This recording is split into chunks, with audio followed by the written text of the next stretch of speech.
గణపయ్య అనగానే ప్రతి ఒక్కరికి గుర్తొచ్చేవి పెద్ద చెవులు, చిన్ని కళ్ళు, తొండం, దంతాలు నిండుగా ఉండే బొజ్జ. ప్రతి చోట గణపయ్య అంటే అదే రూపంలో దర్శనమిస్తాడు.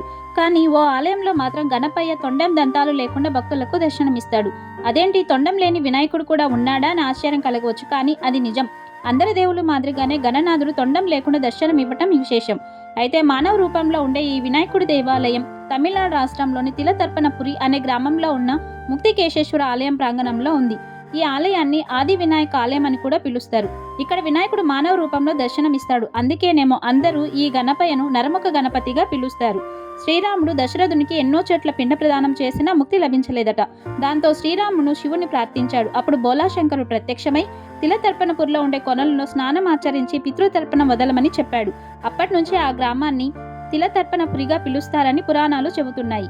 ఈ ఆలయంలో పితృదేవులకు తర్పణం వదిలితే వారి ఆత్మకి శాంతి కలుగుతుందని భక్తుల నమ్మకం.